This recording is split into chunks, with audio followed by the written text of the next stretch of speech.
Di kaki bukit barisan, terbentang sebuah dusun kecil yang dikelilingi hutan lebat dan sungai berliku. Masyarakatnya hidup dari ladang, sungai, dan kebun lada yang harum baunya tertiup angin. Setiap sore, suara lesung dan alu bersahut-sahutan mengiringi matahari tenggelam. Penduduk dusun hidup rukun dalam adat yang kuat. Mereka menjunjung tinggi musyawarah, menghormati alam, dan percaya bahwa kata-kata memiliki kekuatan. Petuah orang tua selalu dijaga, sebab lidah dianggap cermin hati. Di dusun itu hiduplah seorang pengembara bernama Serunting Sakti, lelaki berwajah teduh namun bermata tajam. Ia jarang menetap, lebih sering berjalan menyusuri hutan dan bukit, membawa tongkat kayu dan bekal seadanya. Tak banyak yang tahu bahwa di balik sikap diamnya, Serunting menyimpan kesaktian yang kelak mengubah sejarah tanah Sumatera Selatan. Pada masa mudanya, Serunting Sakti memiliki saudara seperguruan bernama Arya Tebing. Mereka belajar ilmu kanuragan dan kebatinan dari seorang guru tua di pedalaman.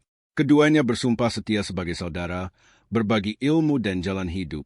Namun, perbedaan watak perlahan memisahkan mereka. Serunting dikenal jujur dan sederhana, sementara Arya Tebing haus akan pujian dan kekuasaan. Meski begitu, sumpah persaudaraan tetap mereka jaga, setidaknya di mulut. Suatu hari, keduanya jatuh cinta pada perempuan yang sama, seorang gadis dusun bernama Siti Laras, yang terkenal akan kelembutan dan kecantikannya. Hati manusia pun mulai diuji. Dari sinilah benih pengkhianatan tumbuh, diam-diam namun berakar kuat. Arya Tebing, dibutakan oleh iri dan nafsu, menyusun tipu daya. Ia memfitnah Serunting Sakti di hadapan warga, menuduhnya menggunakan ilmu hitam untuk mencelakai dusun. Kata-kata itu menyebar cepat, seperti api di musim kemarau. Serunting terkejut saat warga yang dulu ramah mulai memandangnya dengan curiga. Ia mencoba menjelaskan, namun lidah manusia lebih tajam dari pedang. Kepercayaan yang runtuh sulit dibangun kembali. Lebih kejam lagi, Arya merebut Siti Laras dan mengaku sebagai pahlawan yang melindungi dusun dari bahaya. Serunting memilih pergi, menahan luka dan amarah dalam diam. Ia bersumpah tidak akan membalas dengan kekerasan, namun takdir telah menyiapkan jalan lain. Di tengah hutan, Serunting Sakti bertapa selama bertahun-tahun. Ia berpuasa, bermeditasi, dan menyatu dengan alam. Dari penderitaan itulah, kesaktiannya mencapai puncak. Suatu malam, ia bersumpah, kata-kata yang keluar dari lidahnya akan menjadi kenyataan. Namun sumpah itu tidak lahir dari dendam semata, melainkan dari luka yang terlalu lama dipendam. Legenda ini mengingatkan kita bahwa kata-kata memiliki daya yang luar biasa, baik untuk menyembuhkan maupun melukai. Karena itu, bijaklah dalam berbicara dan menyebarkan kisah, agar nilai-nilai leluhur tetap hidup dan tak hilang di telan zaman. Jika kisah seperti ini masih ingin terus diceritakan, sudah sepatutnya kita ikut menjaganya. Cukup dengan mendengarkan, membagikan, dan menceritakannya kembali pada generasi berikutnya. Serunting kembali ke dusun sebagai pengembara. Wajahnya berubah, namun suaranya tetap tenang. Saat Arya Tebing mengejeknya di hadapan orang banyak, Serunting hanya berkata, "Jika lidahmu lebih tajam dari hati, biarlah tubuhmu membatu." Sekejap kemudian, Arya Tebing mengeras, tak bisa bergerak, hingga akhirnya menjadi batu di tepi dusun.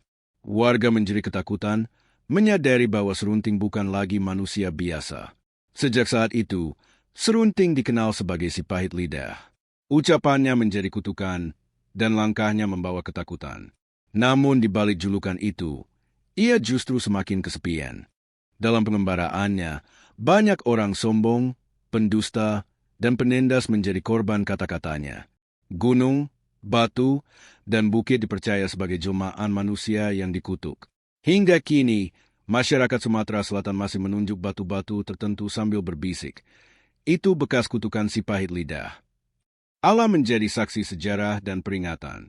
Namun tidak semua kutukan lahir dari amarah. Ada kalanya si pahit lidah mengutuk demi keadilan, melindungi yang lemah dari keserakahan. Ia menjadi legenda yang ditakuti sekaligus dihormati. Di usia senja, si pahit lidah mulai menyadari beratnya kekuatan yang ia miliki. Setiap kata bisa mengakhiri hidup, dan itu bukan anugerah yang ringan. Ia melihat banyak orang takut bukan karena hormat, melainkan ngeri. Hatinya kembali perih, seperti luka lama yang terbuka. Ia mulai menghindari manusia dan memilih berbicara hanya pada angin dan pepohonan. Kesaktian tak selalu membawa kedamaian. Suatu hari, ia bertemu seorang anak kecil yang tak takut padanya. Anak itu berkata, "Paman, kenapa bicara pahit sekali?" Pertanyaan polos itu mengguncang hatinya. Untuk pertama kalinya, si pahit lidah terdiam lama. Ia tersenyum tipis, menyadari bahwa lidah pahit lahir dari hati yang terluka. Si pahit lidah menghilang ke dalam hutan bukit barisan. Tak ada yang tahu kemana ia pergi, hanya jejak tongkat dan bisikan legenda.